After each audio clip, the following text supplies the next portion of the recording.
Let's take a look at tonight's shot chart presented by Kaiser Permanente.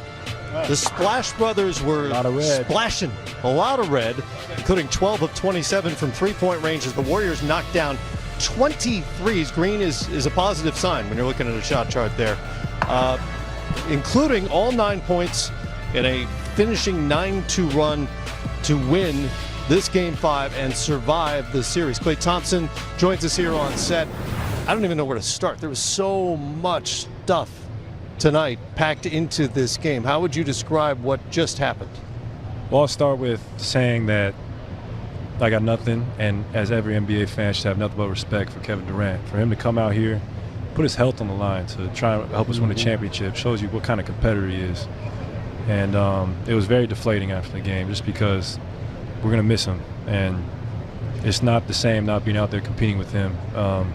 I think anyone would be happy to have him on their team, but running out on the floor tonight, we had a new sense of confidence getting our guy back.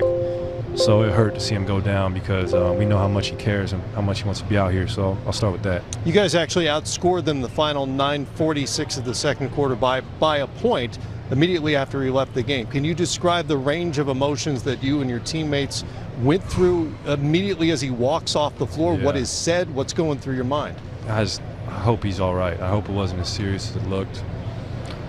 God, it sucked because he was doing everything in rehab to get back. And he's just such a competitor. But Steve told us at halftime, you know, we all went up, dapped up K, and he told us we still got a job to do. And the way he responded, and we kind of used it to do it for him. You know, he told us to go out there and win this game, and we did the job.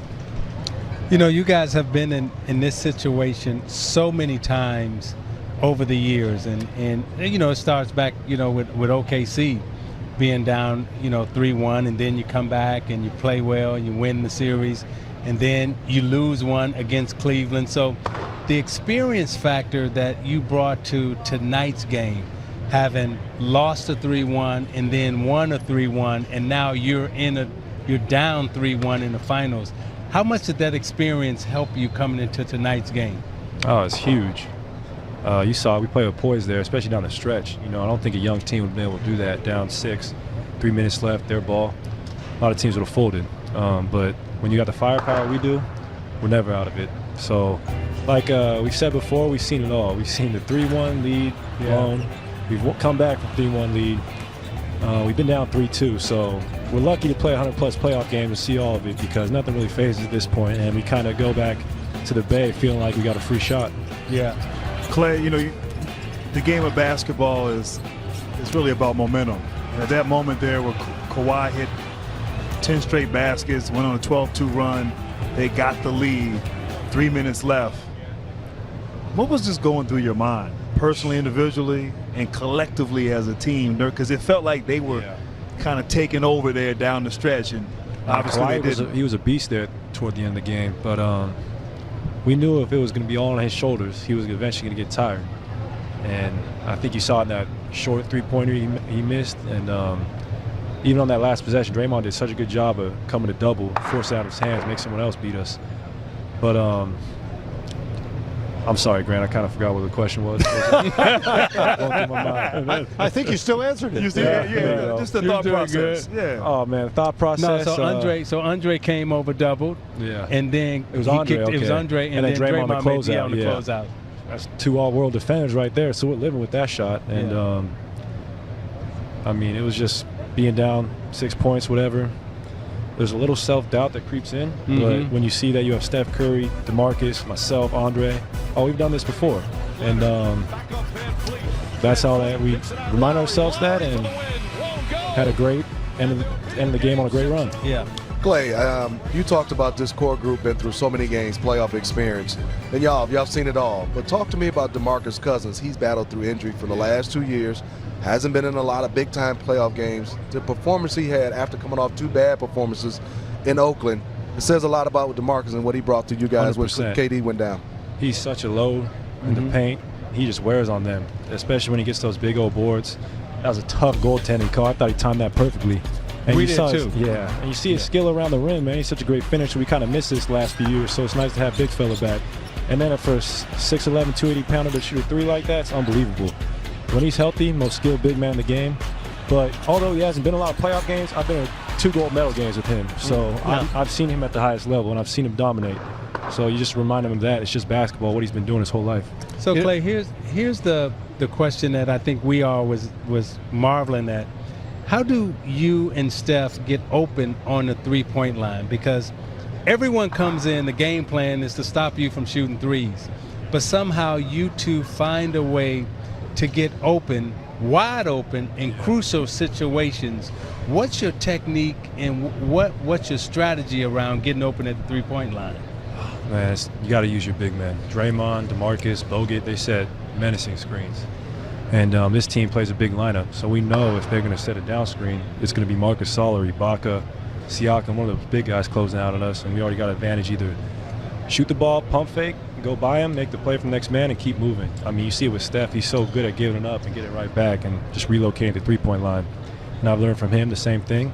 And when we just have the floor space, we're running around, we're off these big guys, that's when you see the ball zipping around and you see great shots. Hey, one more on KD before we let you go. I don't know if you saw it or not or have heard about it. Bob Myers had a very emotional press conference a few minutes ago, basically in tears talking about Kevin Durant.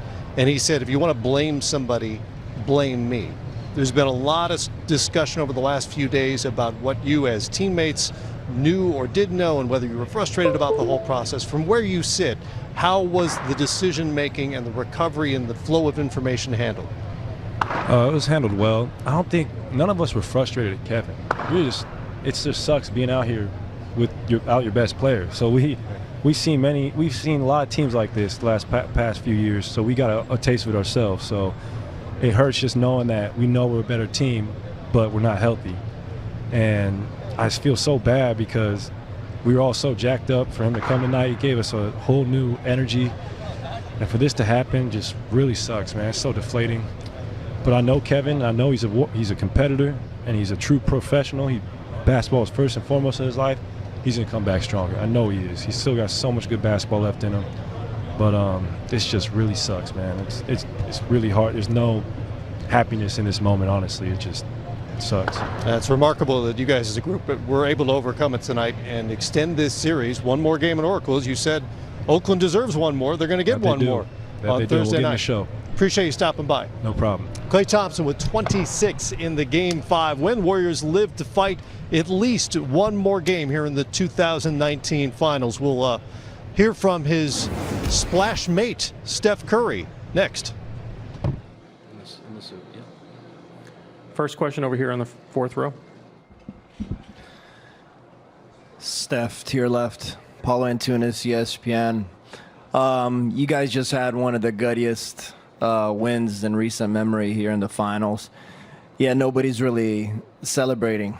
Can you just speak to like the family connection that you guys have? It was striking to see Bob Myers and Klay Thompson and Steve Kerr feeling so somber after such a great win. Can you speak to that, please? Everybody gets so wrapped up in chasing championships and the greatness that you see on the floor, but life is more important in terms of caring about an individual and what they're going through on a daily basis. And you see the commitment and the challenges and just what's been thrown at KD, this whole year really. And he gave us what he had. He went out there and sacrificed his body, and we know how it turned out. So a part of our mentality and like the experiences, the shared experiences that we have as a team and what we've all been through, that's way more important than anything that happens out there, long-term, anything that happens on the court. And I just feel so bad for him, to be honest. Like nobody should have to go through something like that, especially with this stage that we have. Third row in the back. Steph, Jonathan Cho with DIA-TV. What did you say to KD after the injury, and what did he say to you? Honestly, I don't know. It was kind of an emotional moment all the way around. Something told me just to go back there and I really don't know what I said or what he said. It's just sucks, man. Like, I don't really know what else to say about it, so that's it. Ramona in the back. Steph, Ramona Shelburne, ESPN. Bob Myers was in here, and he said the people that questioned whether he wanted to get back were wrong. Kevin is one of the most misunderstood people. He's a good teammate, and I'm lucky to know him. What do you think Bob means when he says he's one of the most misunderstood people?